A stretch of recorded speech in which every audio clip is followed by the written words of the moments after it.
On Tuesday, the Minister of Finance, Planning and Economic Development, Matia Kasaija, announced a 48.1 trillion shillings budget which government plans to expend in the financial year 2022-23.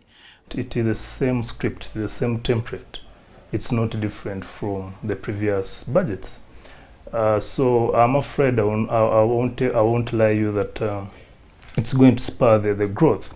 Muhire's point of departure from that of David Busulwa Javira, a finance and administration manager at Uganda Small-Scale Industries Association, is on the huge allocation to the recurrent budget. We've again done what we've been doing for a long time, and this is fiscal indiscipline, allocating resources in two sectors that are non-productive. In fact, when you look at the strategy priorities for this national budget, security is clearly indicated as the #1 priority. Javira says the current budget keeps money in the economy in circulation. If it goes to the current expenditure, the money can easily be cooped back into the economy. Instead of putting more money into the infrastructure development, where the money cannot easily be recouped back in the economy.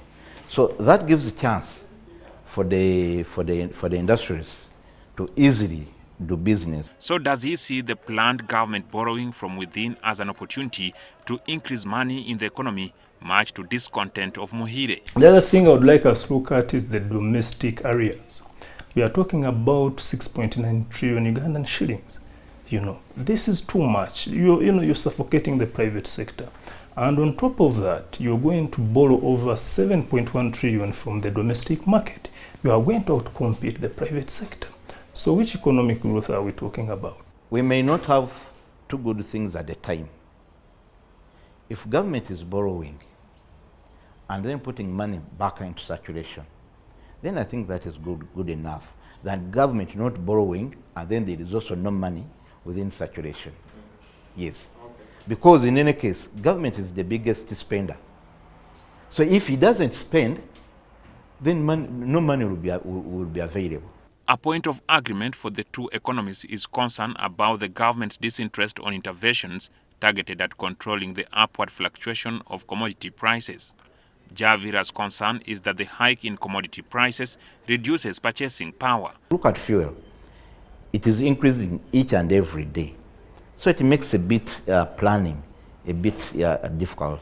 But if we had a cap that, okay, it is 6,000 or it is 5,000, then you could easily plan. We are talking about over 12 million people who are in too extreme poverty and vulnerability. When you have an emergency like this, you need to come up with measures. They may not be that desirable, but they are the best measures you can use on a short-term basis. So, on a short-term basis, we can use subsidies and even tax reduction. The suggestions for provision of tax waivers or subsidies have been rejected vehemently by government on grounds that this could trigger economic practices like hoarding and smuggling of products. While Javira is happy about the allocation of 1 trillion shillings for the parish development model, Muhire argues that the amount is a drop in the ocean. Jackson Onyango, NTV.